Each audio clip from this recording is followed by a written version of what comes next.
Hard Wood. Pregnant Lust 4.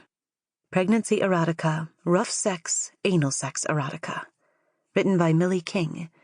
Narrated by Kline. Hard Wood. Pregnant Lust 4. Pregnancy Erotica. Rough Sex, Anal Sex Erotica. I'd always been strangely drawn to Mr. Bishop in a way I couldn't explain. He was my neighbor, who we were close friends with, but his wife didn't appreciate me too much. I'd had this burning lust around him for my entire life, and now, at 19, I finally realized the reason for it. Simply put, I was infatuated by him. There was something in his commanding presence that I found alluring. He was confident and competent, and all the things that I wished the father of my baby would be.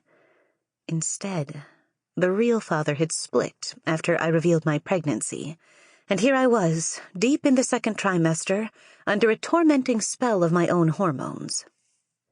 My cravings had been accentuated by the pregnancy in ways I never thought imaginable.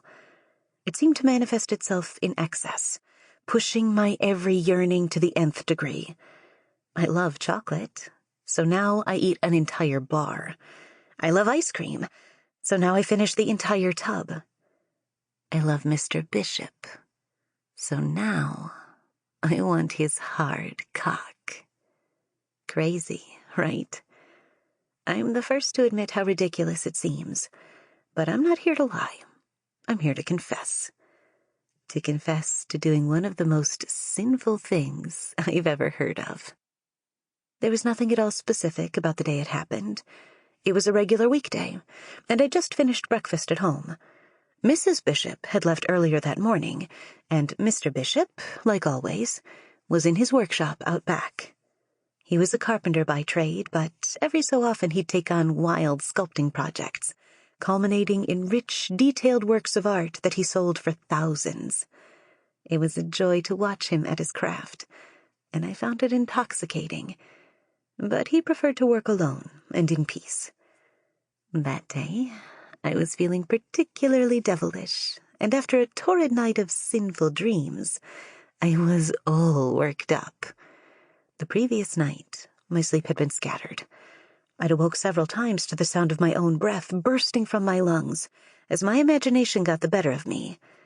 I was so ridiculously horny that I often found my mind wandering to places it shouldn't go, and with no consciousness to stop it, it had explored some of the more sinful realms of lust and desire. The image that was most prevalent, and the one that still lingered now, was of Mr. Bishop, naked except for his overalls. They were open down the middle, and beneath I could see his sweat-dappled muscles that were smattered in hair. He'd approached me, and I'd unfastened more of him, until I was reaching down into the opening of his pants. I'd felt my hand clasp around it as he stared into my eyes, and it was at that point that I stirred from sleep. The dreams, though, had clearly had an effect on me, like a song that stays in the mind on repeat until you hear it. It felt as though I couldn't rid myself of the sinful thoughts until I'd committed them. With that notion in mind, I ventured out back to Mr. Bishop's shed. As I walked in my slippers and gown down the garden path, I heard the noises from his shed getting louder. When I crossed the divide into their garden, I could hear Mr. Bishop's unmistakable grunts as he worked his tools. I figured I'd ask him if he wanted a drink as an excuse for my being out there. When I got closer, the sounds from within sounded louder and mingled. I rapped on the door. "Mr. Bishop," I called, but no answer came. Carefully, I pulled the door open and walked inside. And that's when all my fears and dreams became realized at once.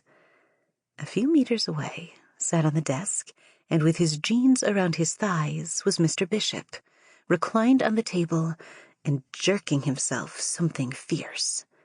His head was cast back, with his eyes closed, and he'd used his arm to steady himself behind. He was jerking himself right towards the end. Sample complete. Ready to continue?